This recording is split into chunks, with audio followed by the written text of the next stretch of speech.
Hello there and welcome. In this video I got you tips and tricks for a good start in Darfall. We're going to talk about various things that will help you building up your settlement, strike back the forces of evil and have some good old fun with it. I'm more oriented towards the survival mode here, less about the story mode because the story mode very much defines what you're working with in each mission. So here goes. Number one, you can't have too much wood. End of the line. Wood is one resource that you require for so many things, and I think it's one of the most fundamental, if not the most fundamental. You need it to transform it into planks. You need it to fuel your lamps by transforming it into charcoal. You can transform it then into tool handles and bows, and there's just so fortifications. There's just too many uses for this stuff, which means basically when you feel like you don't know what to do, just set up a new woodcutter and do food production for that, because you'll basically never really go wrong with that, because you can always make something happen with that stuff. Number two, your hero is a damn good gatherer, even if you don't do anything particularly special about that. In this game, you can transform your energy directly into gathering.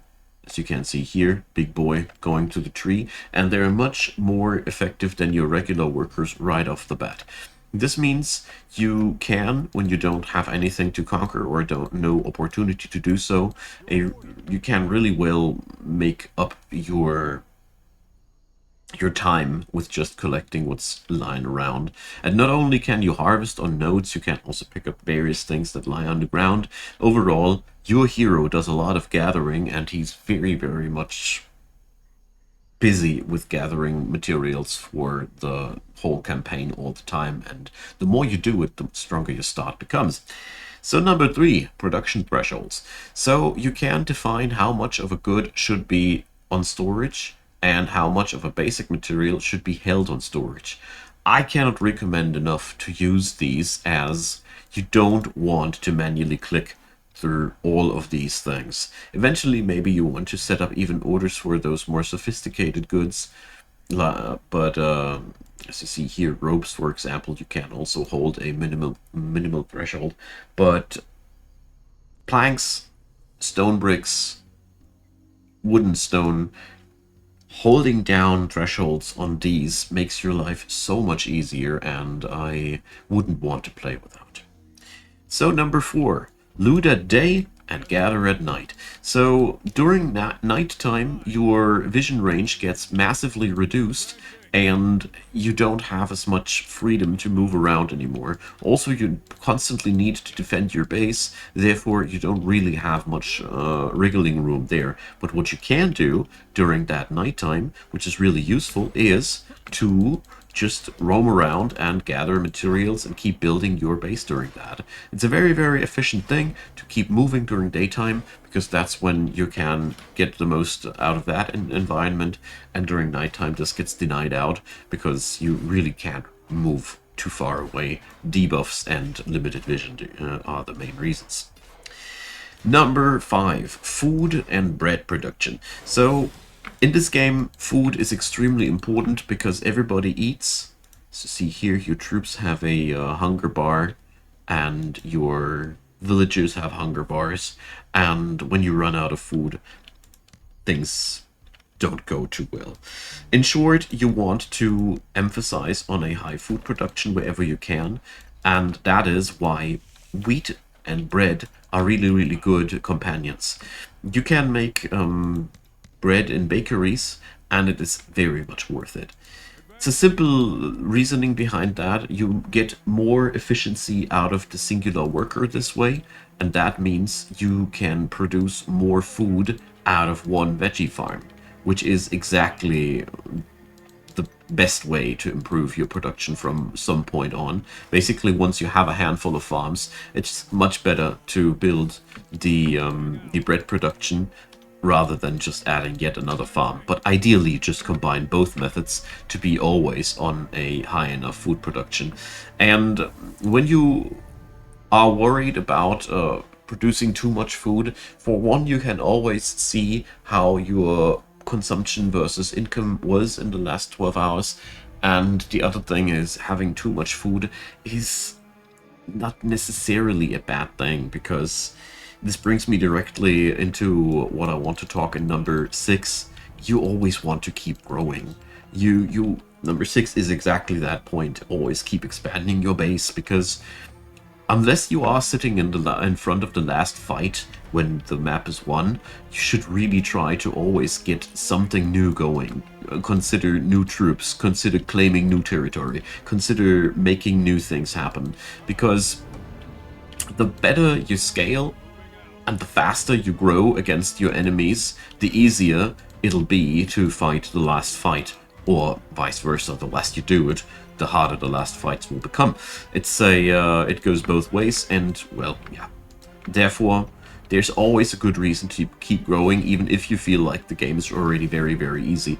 Or if the game is very easy, stop growing and go demolish the portal. That's the other thing that you can do if you feel like there's no more reason to grow any bigger, which might very well happen, you know. Okay, number 7, low tier units are valuable, and as you see here, that is why I do this dancing to keep this spearman alive. They, for one, gain experience and turn into better troops, and the other thing is, each and every one of these guys can be upgraded. Therefore, unless in other RTS games that I've been playing in the past, you have a pretty high return of investment if you keep these guys alive. Not only do you save the material, and everything here is pretty finite, except for food, which is so far the only infinite resource that I've found. So altogether, long story short, keep those guys alive and upgrade them eventually, and don't shy away from filling your ranks with low tier troops, because you can make great things happen out of these. The cleric can be turned into a mage, and every one of these guys has basically an evolution form, so that's one thing which I really appreciate and is useful to facilitate. Number 8, crafting and resources. So when you go down this menu here, there's the blacksmith, which can make out of metal various things which enable you to train stronger troops. There's the smelter, which smelts down ores into said metal, and there's also various other things. What I want to boil it down to, 2 things. For one, you want to aim towards these. These are the big power-ups where you can go and should go to get yourself ready for the later stages of the game, and you don't need to produce everything locally, especially the smelter and the blacksmith.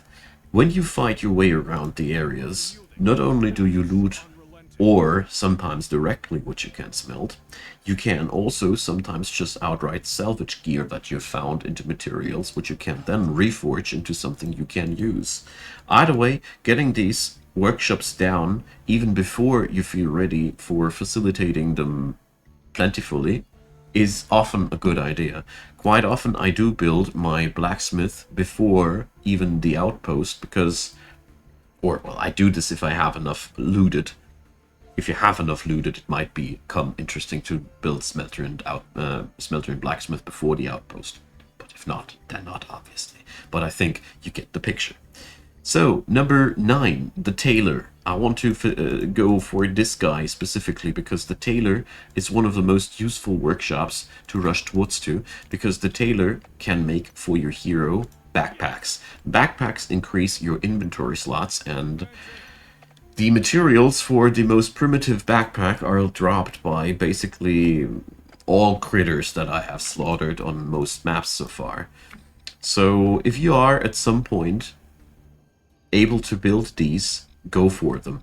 Also, what I find extremely interesting to know is that the Tailor's robe, very easy to craft if you have fur, really is a cheap way of transforming your clerics into quite powerful units. Mages are pretty powerful, and, well, they do require their resources, though. The silver is the problem. But overall, the Tailor, as an early investment, gives you also not only the backpack, but also the sleeping bag, which you need for the outpost, which is the enabler for metal. So overall, the Tailor is one of the best early workshops, in my opinion.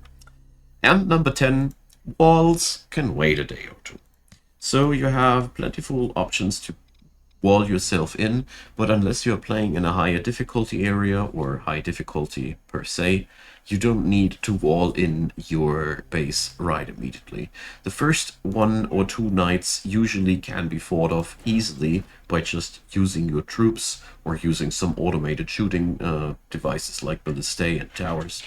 Altogether, the fortification itself of your of your base shouldn't be rushed too much, because I think rushing towards the resource income and getting your growth boosted up as fast as possible is much more important than making your defenses a little bit easier. In all honesty, the first night is at least on medium difficulty, often easily defendable by your hero alone.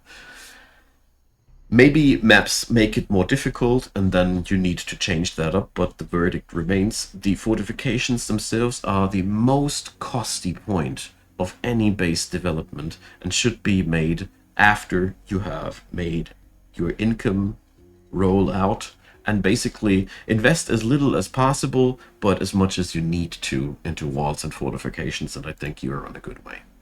So, much more to say about this wonderful game, but I think this is a good start to leave you guys guessing where to head next and enjoy yourself. I hope so.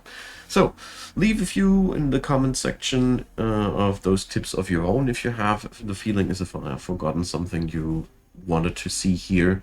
I really am eager to learn myself. Not playing this game too much, just a little bit in the preview time, but it is really, really fun.